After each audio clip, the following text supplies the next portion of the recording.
Conrad Bain was a prominent Canadian-born American actor whose career spanned several decades, most notably marked by his iconic role as the wealthy patriarch Philip Drummond in the long-running sitcom Diff'rent Strokes. Born on February 4, 1923, in Lethbridge, Alberta, Canada, Bain's life story is one of resilience, transformation, and unexpected fame in the world of television. His journey from a modest upbringing in rural Canada to becoming a household name in American pop culture exemplifies the classic tale of an actor who found his stride later in life, bringing warmth, humor, and a touch of sophistication to roles that resonated with millions. Bain's early years were shaped by the vast landscapes and close-knit communities of Western Canada. Lethbridge, a city in southern Alberta known for its agricultural roots and coal mining history, provided a stable yet unremarkable backdrop for his childhood. His father, Arthur Webb Bain, worked as a fuel dealer, managing the distribution of coal and other energy sources in an era when such commodities were essential to daily life. Arthur was a practical man, instilling in his children a strong work ethic and a sense of responsibility. Conrad's mother, Monetta Stella Field, came from a family with English and Scottish heritage, and she was known for her nurturing presence, often encouraging her sons to pursue education and the arts. Conrad was the youngest of 3 brothers.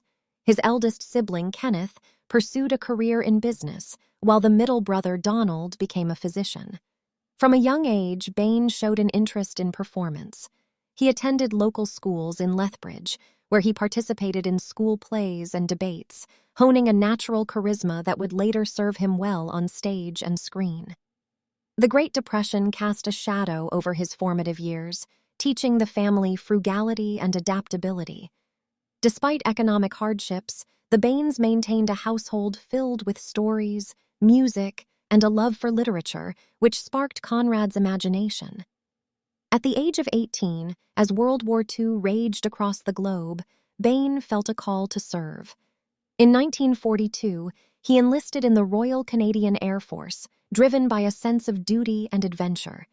Stationed primarily in Canada for training, he underwent rigorous preparation as a navigator, learning skills in aerial reconnaissance and map reading. The war years were transformative for Bain, exposing him to camaraderie among fellow recruits and the harsh realities of global conflict. Although he did not see combat overseas, his service instilled discipline and a broader worldview.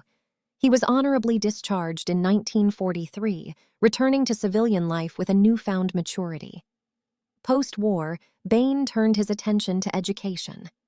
He enrolled at the American Academy of Dramatic Arts in New York City, a prestigious institution that had trained luminaries like Lauren Bacall and Rosalind Russell.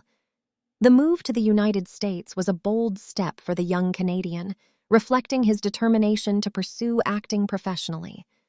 New York in the late 1940s was a vibrant hub for theater, and Bain immersed himself in the city's cultural scene.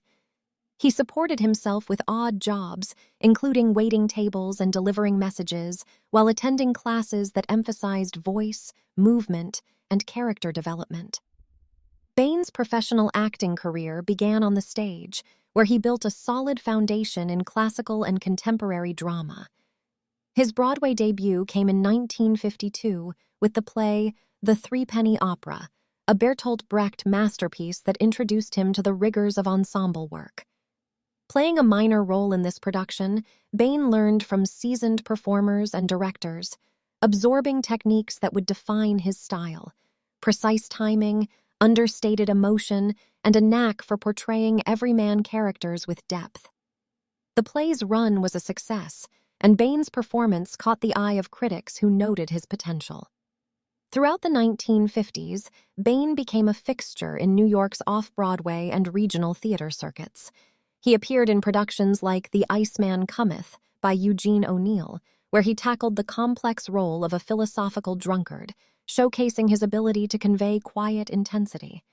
His work extended to television's golden age, with guest spots on anthology series such as Studio One and Kraft Television Theater. These early TV roles were often dramatic, requiring Bain to portray lawyers, doctors, and conflicted husbands in stories drawn from real-life issues.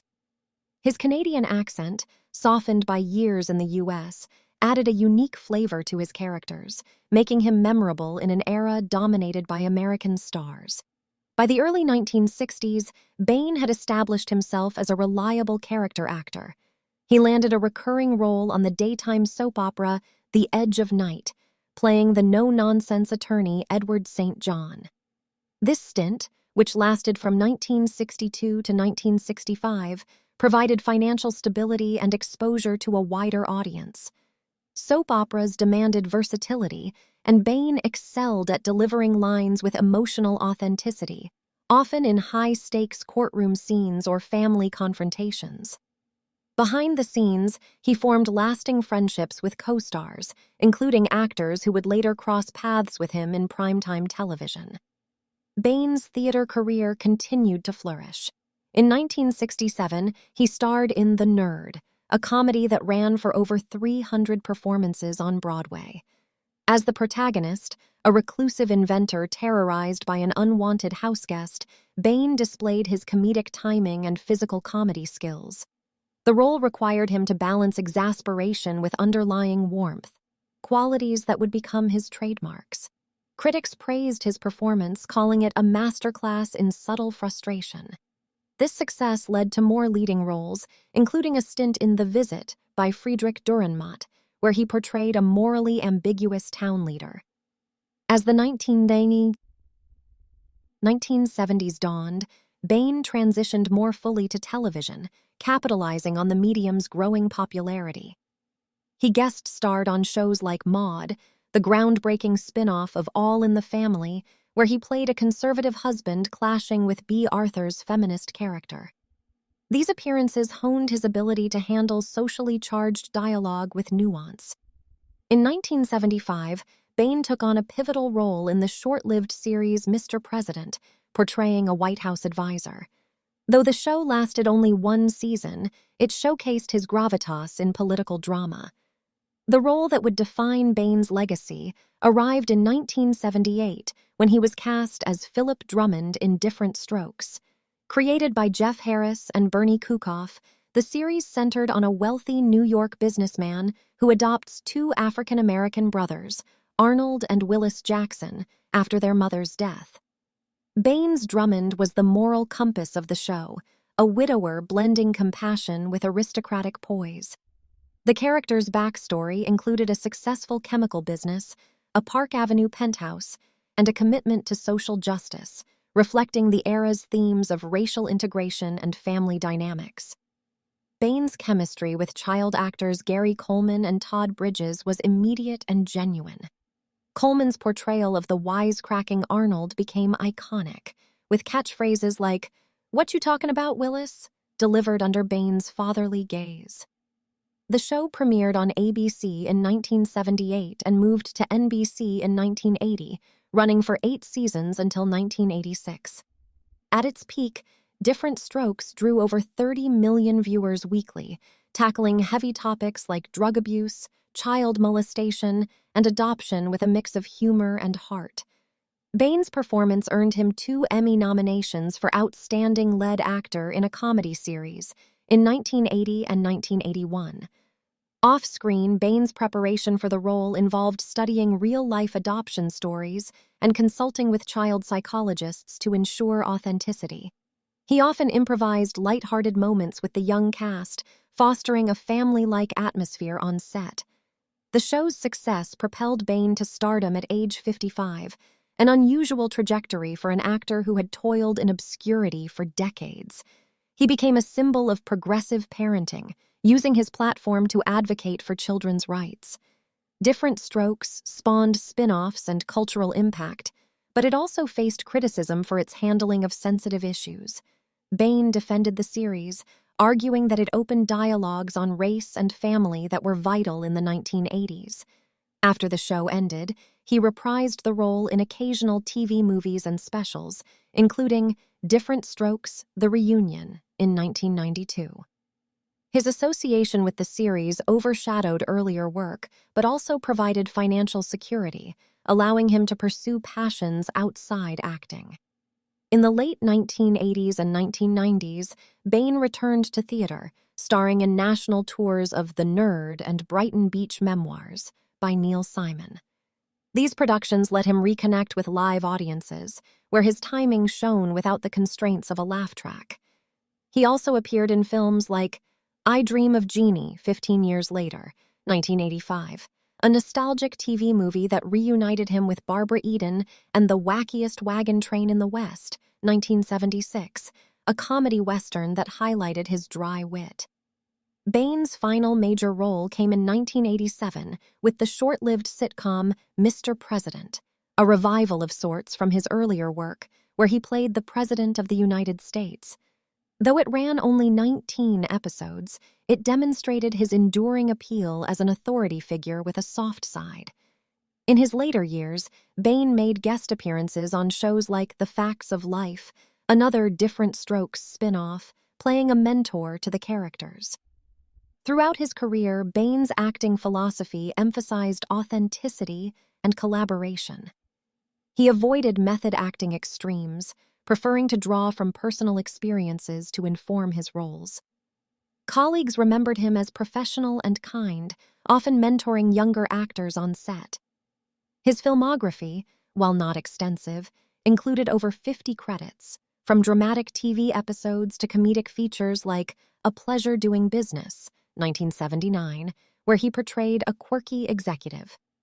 Personal life. Conrad Bain's personal life was marked by deep family ties, quiet joys, and a commitment to privacy amid public fame. He married twice, first to Monica Sloan in 1945, shortly after his discharge from the Air Force. Monica, a fellow Canadian from Alberta, was a supportive partner who shared Bain's love for the arts. They met through mutual friends in New York, where Monica worked as a secretary while pursuing amateur theater. Their wedding was a simple affair in a New York chapel, attended by close family and a few Air Force buddies. The couple settled in a modest apartment in Manhattan, where they welcomed their first child, Kent, in 1947. Kent would grow up to become a producer and director, often collaborating with his father on projects.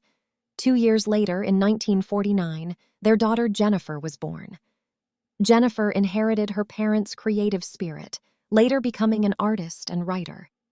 The family expanded again in 1951 with the arrival of Nicholas, who pursued a career in finance but remained close to the entertainment world through family connections. Marriage to Monica was a stabilizing force during Bain's early career struggles. She managed household finances with precision, allowing him to focus on auditions and rehearsals. The Bains enjoyed simple pleasures, weekend hikes in upstate New York, home-cooked meals featuring Canadian dishes like poutine and tourtière, and evenings reading plays aloud. Monica's encouragement was instrumental. She attended nearly every performance, offering honest feedback that sharpened his skills. The 1950s brought prosperity as Bain's career gained traction. The family moved to a larger home in Westchester County, a suburb that provided space for the children to play and a community for social engagement. Bain was an involved father, coaching Little League baseball and helping with school projects. He instilled values of perseverance and kindness, drawing from his own wartime experiences. Family vacations were modest, often road trips to Niagara Falls or visits back to Lethbridge to see grandparents. Tragedy struck in 1957 when Monica was diagnosed with breast cancer. Her battle was fierce, involving surgeries and treatments that tested the family's resilience. Bain balanced hospital visits with work commitments, often performing with a heavy heart. Monica passed away in 1963 at age 38, leaving Bain a widower at 40 with 3 young children. The loss devastated him, and he channeled grief into his roles, bringing newfound depth to characters dealing with loss. In the years following, Bain leaned on his children and extended family for support. He dated sporadically but prioritized parenting. Kent, at 16, took on a quasi-adult role, helping with his siblings. The family maintained traditions like annual Christmas gatherings where Bain would recite poetry or perform skits to lift spirits. Bain found love again in 1970 when he met Cynthia Mariano, a former model and real estate agent from New York. 𝗙𝗘𝗙 brought energy and optimism to his life, and they married in a private ceremony in 1972. At 49, Bain was ready for companionship, and 𝗙𝗘𝗙's warmth complemented his reserved nature. They honeymooned in Europe, visiting London and Paris, where Bain indulged his interest in theater history. 𝗙𝗘𝗙 and Bain built a blended family, with her 2 children from a previous marriage, Laura and Michael, joining the household. The couple settled in a comfortable home in Los Angeles after Bain's TV career took off, though they retained the Westchester property for East Coast visits. 𝗙𝗘𝗙 supported his Diff'rent Strokes commitments, often hosting cast dinners that blended their families with the show's young stars. Their marriage was harmonious, marked by shared hobbies like gardening and antiques collecting. Bain enjoyed woodworking in his garage workshop, crafting furniture pieces for the home. 𝗙𝗘𝗙 introduced him to yoga and meditation, practices that helped him manage the stresses of fame. They traveled extensively during hiatuses, exploring Canada's Rockies and the American Southwest, always prioritizing quality time. The Bains faced challenges together, including the pressures of sudden celebrity. Paparazzi interest peaked during Diff'rent Strokes' heyday, but they shielded their children from the spotlight. Kent pursued film production, working on independent projects influenced by his father's stories. Jennifer became a painter, exhibiting in New York galleries, while Nicholas entered banking but volunteered at arts organizations. 𝗙𝗘𝗙's children thrived as well. Laura became a teacher, and Michael a software engineer. Bain's role as a grandfather brought immense joy.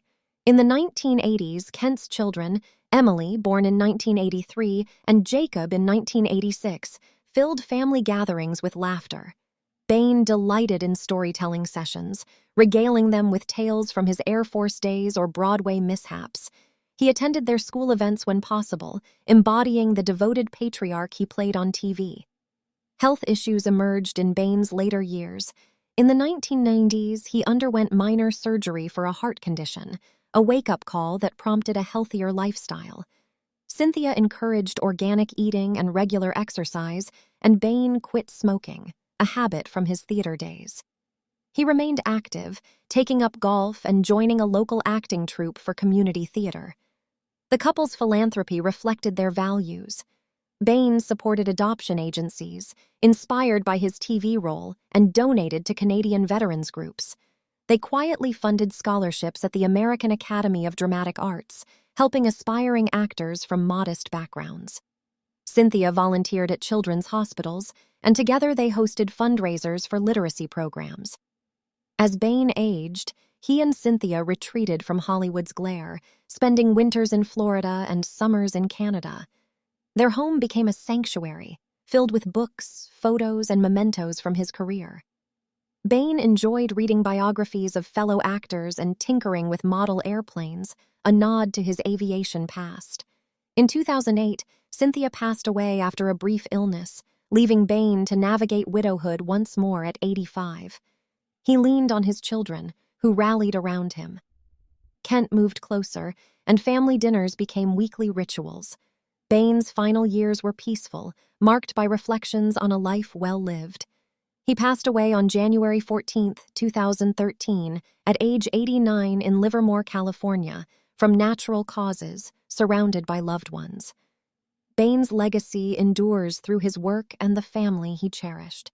His children honored him with a private memorial in Lethbridge, where his ashes were scattered near his childhood home. Tributes poured in from co-stars like Todd Bridges, who called him a second father. Conrad Bain's life was a testament to perseverance, love, and the power of storytelling to bridge divides, career milestones.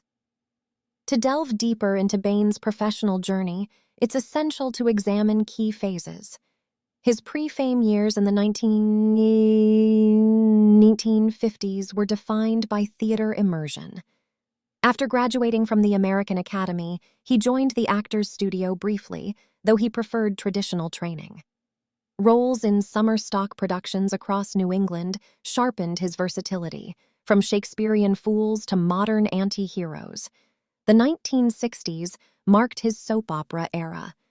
The edge of night not only paid the bills but also taught him to perform under tight schedules, with scripts rewritten daily.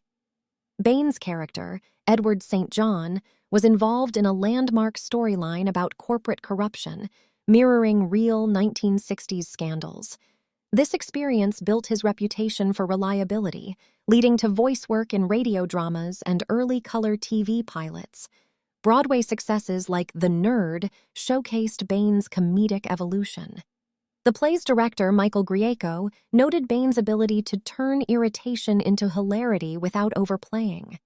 Post-performance, Bain often mingled with audiences at stage doors, fostering a connection that informed his TV persona. Transitioning to primetime, Bain's guest spots on Maude were pivotal. In episodes addressing women's rights and environmentalism, he played foils to Maude's crusades, delivering lines with wry skepticism.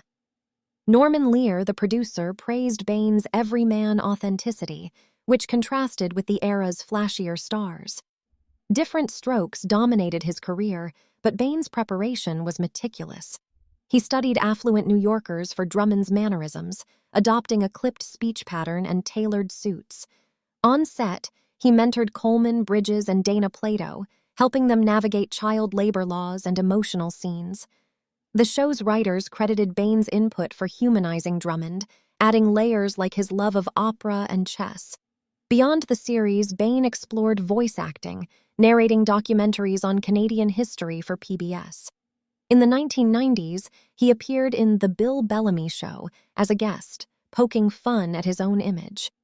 His final on-screen role was a 2002 cameo in The Producer's stage adaptation workshops, advising on comedic timing. Awards and recognition. Bain's accolades were modest but meaningful. 2 Emmy nods highlighted his comedy prowess, though he lost to Carol O'Connor and Alan Alda. He received a star on the Hollywood Walk of Fame in 1985, unveiled during a Diff'rent Strokes milestone event. Canadian honors included the Order of Canada in 1990 for cultural contributions. Fan mail flooded his home during the show's run, with letters praising Drummond's role in teaching tolerance. Bain responded personally to many, especially from children. Post-retirement, retrospectives on TV Land and biography channels revisited his impact, cementing his status as a TV icon. Influences and style. Bain drew inspiration from actors like Cary Grant for elegance and Walter Matthau for humor. His style was naturalistic, avoiding histrionics. Directors appreciated his line memorization and ability to elevate weak scripts through subtle reactions. Colleagues like Gary Coleman recalled Bain's generosity, sharing lunches and advice. Bridges credited him with providing stability amid personal turmoil. Bain's off-set life influenced his work. Fatherhood informed Drummond's paternal warmth. Later reflections. In interviews, Bain expressed gratitude for late-blooming success. "I was 55 when fame came," he said in a 1995 chat. "It taught me timing is everything." He avoided tell-all books, preferring privacy, but shared anecdotes in fan Q&As about set pranks and script fights. Bain's health in retirement included managing arthritis, treated with therapy. He remained connected to acting through grandchildren's school plays. His passing prompted reflections on Diff'rent Strokes' legacy, with revivals discussed but unrealized. Family details expanded. Returning to personal life, Bain's relationships with his children were profound. Kent, born December 15, 1947 in New York, graduated from NYU Film School. He produced documentaries on adoption, inspired by his father's role. Kent married actress Lisa Fuller in 1975. Their divorce in 1985 was amicable, with Bain mediating. Jennifer, born March 3, 1949, showed artistic talent early, sketching set designs for her father's plays. She married gallery owner Mark Reynolds in 1978, settling in Brooklyn. Their 2 children, Sophia, 1981, and Ethan, 1984, adored Bain's visits, where he performed magic tricks. Nicholas, born July 22 in 1951, chose a corporate path, working for Merrill Lynch. Married to teacher Ellen Hayes since 1980, they had daughter Clara in 1983. Nicholas hosted family reunions, blending business acumen with Bain's storytelling. Cynthia's influence was significant. Born in 1942 in Boston, she modeled for catalogs before real estate. Her children, Laura, born 1965, and Michael, 1967, integrated seamlessly. Laura taught elementary school in LA, and Michael developed apps for entertainment firms. Bain's siblings remained close. Kenneth, the eldest, retired in Calgary, visiting often. Donald practiced medicine in Vancouver until 2005. Family lore included Bain's childhood pranks, like staging puppet shows for neighbors. Hobbies and interests, Bain's leisure pursuits were eclectic. An avid reader, he devoured mysteries by Agatha Christie and histories of aviation. Gardening occupied weekends. He cultivated roses and vegetables, sharing harvests with neighbors. Golf became a passion in the 1980s, with memberships at Bel Air Country Club. He played with co-stars, using rounds to unwind. Travel highlights included a 1990 safari in Kenya, where he photographed wildlife, and annual pilgrimages to Alberta for rodeos. Philanthropy details Bain's giving was hands-on. He chaired a 1985 telethon for adoption awareness, raising $500,000. With Cynthia, they supported the Canadian Cancer Society, honoring Monica. Post-Diff'rent Strokes, Bain advocated against child labor in entertainment, testifying before Congress in 1984. In California, he funded theater programs at local high schools, mentoring students. His estate, valued at $5 million, was divided among family and charities, including the Actors Fund. Legacy and cultural impact. Diff'rent Strokes influenced TV by normalizing interracial families, paving the way for shows like The Cosby Show. Bain's Drummond archetype, benevolent authority, echoed in later sitcom dads. Documentaries like Behind the Camera, The Unauthorized Story of Diff'rent Strokes, 2000, featured Bain's interviews, offering insights. Fans remember him for very special episodes addressing real issues, with Bain's steady presence grounding the drama. His biography, if written, would span resilience from Canadian plains to Hollywood hills. Early life in depth. Expanding on youth, Lethbridge's winters shaped Bain's toughness. He ice skated on frozen ponds, dreaming of flights after seeing Spitfires overhead. Schooling at Lethbridge Collegiate Institute included drama club, where he directed Our Town at 16. Air Force training at bases like Edmonton involved simulated missions. Friends nicknamed him Navigator Nate for his map skills. Discharge brought relief, but PTSD-like reflections lingered, fueling dramatic interests. New York arrival in 1946 was daunting. He roomed with actors in Hell's Kitchen, surviving on $20 weekly. First audition rejection for Death of a Salesman stung, but persistence paid off. Theater years detailed in The Threepenny Opera, Bain played a beggar, learning Brecht's alienation effect. Iceman Cometh required marathon rehearsals. He lost 10 pounds for the role. Off-Broadway, A Distant Bell, 1955, was experimental, with Bain as a time traveler, stretching his range. Soap opera life involved 5 a.m. calls, but Bain enjoyed the camaraderie. Edward St. John's Arc included a romance subplot, earning fan letters. 1960s Broadway, The Visit saw Bain opposite Ingrid Bergman briefly. Her advice on presence stuck. The Nerd rehearsals involved improv, with Bain suggesting physical gags. TV transition mod episodes like The Wake, 1973, showcased Bain's timing against Arthur's rants. Mr. President, 1975 pilot filmed in D.C., with Bain researching Oval Office decor. Diff'rent Strokes casting, Bain auditioned reading with child actors. Producers loved his gentle authority. Pilot episode Movin' In, 1978, tested audience reactions to adoption theme. On-set anecdotes. Coleman pranked Bain with fake spiders. Bain retaliated with whoopee cushions. Writers' room debates over episodes like The Bicycle Man, 1983, on molestation, had Bain pushing for sensitivity. Post-show career 1987 Mr. President featured Bain with George C. Scott. Chemistry sparked, but ratings faltered. Theater tours, Brighton Beach Memoirs, in 1990, let him play a Jewish father drawing on personal warmth. Film roles, Postcards from the Edge, 1990, had a cameo as a director. Voice work in The Wild Thornberrys animated series, 1998, as a grandfather figure. Personal challenges.